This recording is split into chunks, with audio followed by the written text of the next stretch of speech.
Hello everyone, welcome back to my channel. টক ঝাল মিষ্টি আচার আমরা কে না পছন্দ করি, তাই আজ আপনাদের সাথে শেয়ার করব খেজুর ও তেঁতুলের একটি মিক্সড আচারের রেসিপি। এটি দেখতে যেমন সুন্দর, খেতেও কিন্তু দারুণ ইয়ামি। চলুন তবে এই আচারের পুরো প্রস্তুত প্রণালী দেখে নেই। এই আচারটি তৈরি করার জন্য আমাদের লাগছে 10 থেকে 12টা খেজুর, হাফ কাপ পরিমাণ পাকা তেঁতুল, 2 থেকে 3টা শুকনো মরিচ, হাফ চা চামচ পরিমাণ পাঁচফোড়ন, একটি ছোট তেজপাতা, একটি ছোট এলাচ এবং ছোট এক টুকরা দারচিনি, লবণ পরিমাণ মতো, মরিচের গুঁড়া হাফ চা চামচ, 1/4 চা চামচ হলুদের গুঁড়া আর সর্ষের তেল হাফ কাপ। খেজুরের বিচিটা ফেলে দিয়ে আমি খেজুর এবং তেঁতুলটাকে নর্মাল পানিতে 1 ঘন্টা ভিজিয়ে রেখেছি। 1 ঘন্টা পর ভিজিয়ে রাখা খেজুর এবং তেঁতুল দুটোকেই আমি হাত দিয়ে চটকে নিয়েছি। আর তেঁতুলের বিচিটা আমি ফেলিনি, আপনারা চাইলে ফেলেও দিতে পারেন। এবার হাফ কাপ পরিমাণ তেল একটি কড়াইতে নিয়ে সেটাকে মিডিয়াম আঁচে রেখে তার মধ্যে আমি পাঁচফোড়নগুলো দিয়ে দিচ্ছি তেজপাতা, দারচিনি এবং এলাচ।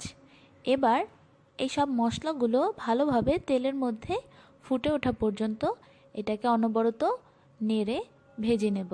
যখন ফুটে উঠবে এরপর এর মধ্যে দিয়ে দিব 2টো শুকনো মরিচ দুটো আমি মাঝখান থেকে ছিঁড়ে দিয়েছি। আমার আচারটা একটু ঝাল হবে, আপনারা যদি ঝাল কম চান তাহলে শুকনো মরিচ অথবা গুঁড়া মরিচ যে কোনো একটা বাদ দিতে পারেন। এরপর এর মধ্যে সেই গুলে রাখা তেঁতুল এবং খেজুরটা আমি দিয়ে দিচ্ছি। এ পর্যায়ে চুলার আঁচটা মিডিয়ামের চেয়ে একটু কম রাখতে হবে। এবার এটাকে একটু নেড়ে নেব। এরপর আমি এর মধ্যে হলুদ, মরিচ এবং লবণটা দিয়ে দিব। আমি এখানে লবণ হাফ চা চামচ পরিমাণ ব্যবহার করেছি, আপনারা স্বাদমতো ব্যবহার করবেন। এরপর এই সব কিছুকে খুব ভালোভাবে মিক্সড করে নিব। এরপর যখন দেখবেন আচারটা ফুটে উঠছে তখন আপনি এটা একটু টেস্ট করে নেবেন। যদি লবণ বা চিনি কোনোটা প্রয়োজন হয় তাহলে এ পর্যায়ে সেটা দিয়ে দিবেন। আর যেহেতু আমি আমার বাবার জন্য তৈরি করছি আর তার ডায়াবেটিস আছে, তাই আমি এটাতে কোনো প্রকার চিনি ব্যবহার করিনি, কেননা খেজুরেই প্রচুর মিষ্টি থাকে।